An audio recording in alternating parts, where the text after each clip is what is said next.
بسم اللہ الرحمن الرحیم نحمدہ ونصلی علی رسولہ الکریم۔ عزیز طلبہ کرام، کلاس اردو کے حوالے سے آپ کا ٹیچر آپ سے مخاطب ہے۔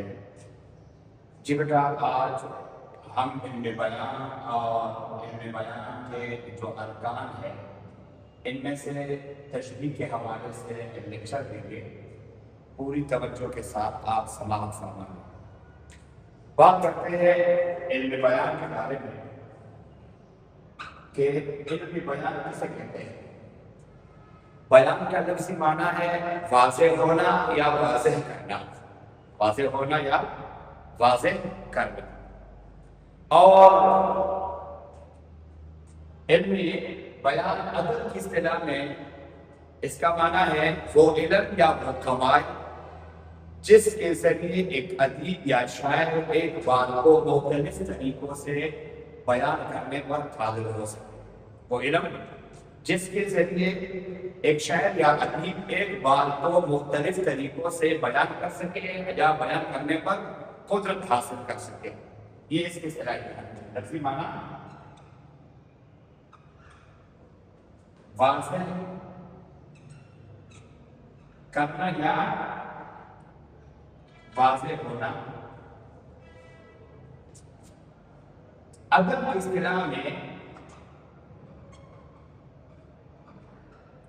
علم ادب سے کیا مراد ہے؟ علم ادب سے مراد وہ علم ہے جس کے ذریعے ایک شاعر یا ادیب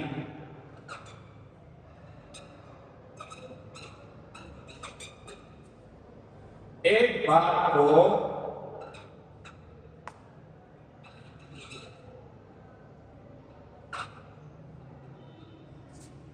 مختلف طریقوں سے بیان کرنے پر قدرت حاصل کر سکے۔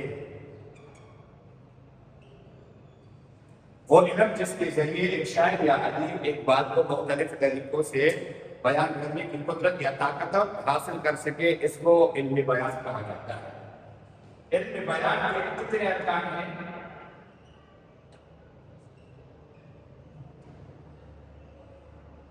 اچھا، علم بیان اس کا مقصد کیا ہوتا ہے؟ اس کا مقصد شاعر ایک بات کو مختلف طریقوں سے بیان کرنے کا جو ملکہ رکھتا ہے، جو صلاحیت رکھتا ہے، اس سے اس کا مقصد کیا ہوتا ہے؟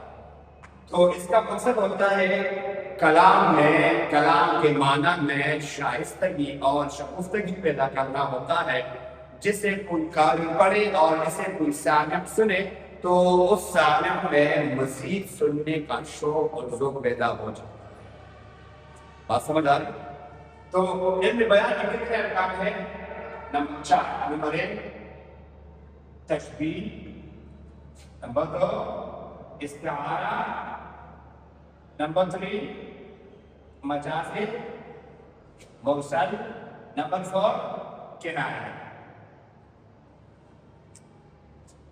کتنے ارکان ہیں علم بیان کے؟ 4، تشبیہ، استعارہ، مجاز مرسل اور کنایہ۔ آج ہم بات کرتے ہیں اس کے ایک رکن تشبیہ پر۔ جی، تشبیہ کا لفظی معنی ہے ایک چیز کو دوسری چیز کی مانند قرار دینا، مثل قرار دینا۔ لفظی معنی کیا ہے؟ ایک چیز کو دوسری چیز کی مانند قرار دینا، اس کی مثل قرار دینا، یہ اس کا لفظی معنی ہے۔ اصطلاحی معنی ہے ایک چیز کو دوسری چیز کی مانند قرار دینا، یہ لفظی معنی ہوا۔ اصطلاحی معنی دیکھیے، علم بیان کی اصطلاح میں تشبیہ کا مطلب کیا ہے؟ تشبیہ کہتے ہیں کہ کسی مشترک صفت یا خوبی کی بنا پر، کسی مشترک صفت یا خوبی کی بنا پر یا خوبی کی وجہ سے ایک چیز کو دوسری چیز کی مانند قرار دینا۔ دو چیزیں ہیں، دونوں ایک صفت میں، ایک خوبی میں، ایک صفت میں سیم ہے، تو آپ ایک چیز کو اسی دوسری چیز کی مانند قرار دیں، مثل قرار دیں، اس کو کیا کہتے ہیں؟ تشبیہ کہتے ہیں۔ لکھتے ہیں پر سمجھ آتے ہیں۔ لفظی معنی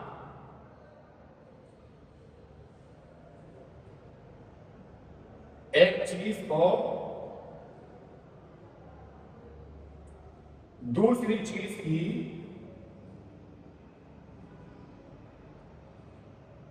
مانند قرار دینا یا مثل قرار دینا.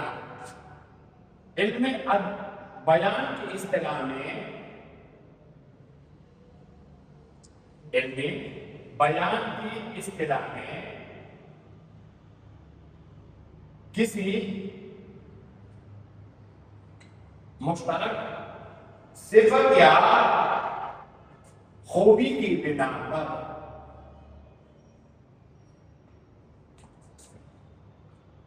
ایک چیز کو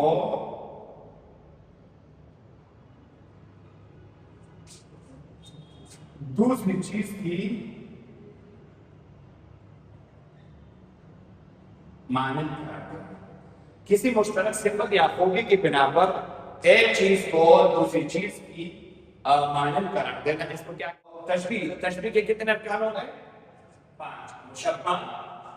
مشبہ بھی، وجہ تشبیہ، غرض تشبیہ اور حرف تشبیہ. یہ 5 ارکان ہیں. اب ہر ایک کی تعریف سمجھے پھر مثال کے ذریعے مزید جو ہے نا وضاحت حاصل ہو جائے گی. مشبہ وہ چیز جس کو مانند قرار دیا گیا ہو، وہ چیز جس کو مانند قرار دیا گیا ہو. مشبہ بھی وہ چیز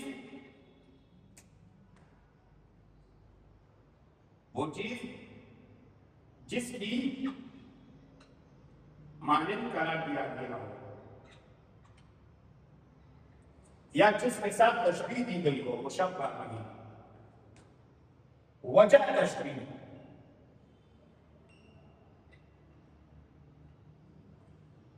وہ مشترک صفت جو مشبہ اور مشبہ بھی دونوں میں ہوتا ہے. وہ صفت یا خوبی جو مشبہ اور مشبہ بھی دونوں میں مشترک ہو. وہ صفت یا خوبی جو مشبہ بھی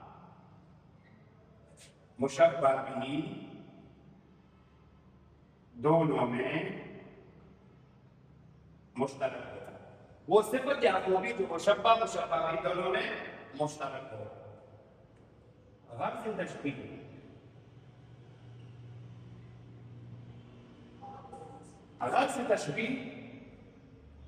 وہ مقصد جس کی خاطر تشبیہ دی گئی ہو. وہ مقصد جس کی خاطر تشبیہ دی گئی ہو.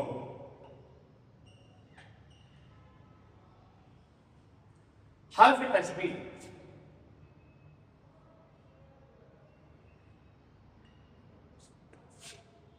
وہ لفظ جس کے ذریعے تشبیہ دی گئی ہو.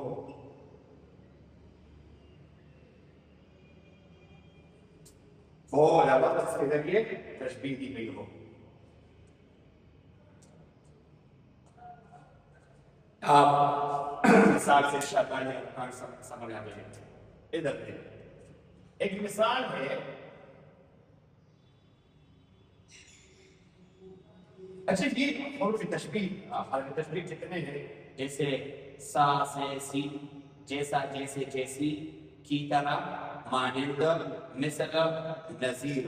مانند، مثل، نظیر. چل ملاحظہ ہو سے جیسا، جیسے، جیسی، سا سے، سی، کی طرح، مانند، مثل اور نظیر. مثل اور نظیر. آگے بس علم بیان کے ارکان 4 اور پھر ان میں سے تشبیہ جسے کہتے ہیں اور تشبیہ کے ارکان کتنے ہیں اور پھر ارکان کی تعریف کیا ہے اور پھر مثال کے ذریعے مفصل لہو مزید واضح ہو جاتی ہے. اب دیکھیے مثال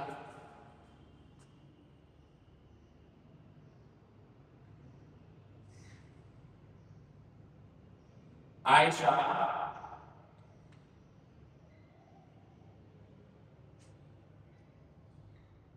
پھول کی طرح ہے. عائشہ پھول کی طرح ہے. عائشہ پھول کی طرح ہے. اب دیکھیے میں ایک سمپل سادہ اور سیدھی بات کیا ہے کہ عائشہ خوبصورت ہے یہ میں بتانا چاہتا ہوں، لیکن میں اس کو علم بیان کی اصطلاح میں یا میں اس کو علم بیان کے انداز میں یوں تعبیر کر سکتا ہوں کہ عائشہ پھول کی طرح ہے. اب دیکھ یہاں پر عائشہ مشبہ ہے. کیوں؟ اس لیے کہ کنان میں عائشہ کو تشبیہ دی گئی ہے. مشبہ کسے کہتے ہیں؟ وہ چیز جس کو مانند قرار دیا گیا ہو. عائشہ کو مانند قرار دیا جاتا ہے. یہ پھول مشبہ نہیں ہے. مشبہ کیونکہ اس پھول کی مانند قرار دیا گیا ہے کہ عائشہ پھول کی مانند ہے. عائشہ پھول کی مانند ہے. یہ کی طرح یہ حرف تشبیہ ہے. حرف تشبیہ ہے. اس کا وجہ تشبیہ کیا ہے؟ نزاکت. نزاکت عائشہ اور پھول دونوں میں نزاکت مشترک ہے. میں بتانا کیا چاہتا ہوں غرض تشبیہ کیا ہے؟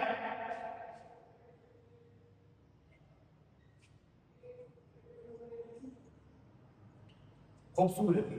یعنی جس طرح ایک پھول ہوتا ہے وہ نازک بھی ہوتا ہے اور وہ خوبصورت بھی ہوتا ہے. تو میں اب عائشہ کو اس کی مانند قرار دیتا ہوں کہ عائشہ بھی پھول کی طرح ہے.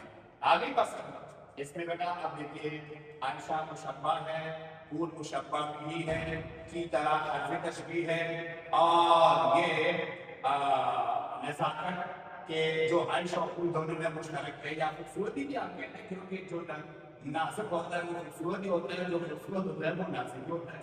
اور حرف تشبیہ یہ خوبصورتی ہے. یا ایک شعر ہے نازکی اس کے لب میں اور کیا کہیے پنکھڑی ایک گلاب کسی ہے. پنکھڑی ایک گلاب کسی ہے. اب دیکھو یہاں پر نازکی اس کے لب کے اور کیا کہیے پنکھڑی گلاب کسی ہے. تو یہاں پر محبوب کے ہونٹوں کو تشبیہ دی گئی ہے. محبوب کے ہونٹ مشبہ ہے اور گلاب پنکھڑی جو ہے نا گلاب کی پنکھڑی یہ مشبہ بھی ہے. اور وجہ تشبیہ کیا ہے؟ دونوں میں نزاکت ہے. اور غرض تشبیہ کیا ہے؟ خوبصورتی بیان کرنا ہے. اور یہ سی حرف تشبیہ ہے. جی بیٹا امید ہے آج کا جو لیکچر ہے وہ سمجھ آ گیا ہوگا. اس حوالے سے آپ اپنی کوسچن وغیرہ ہو تو آپ کسی بھی وقت آپ پوچھ سکتے ہیں. آپ کا ٹیچر آپ کا ہم جو ہے نا ہمارے خدمت رہے گا انشاءاللہ.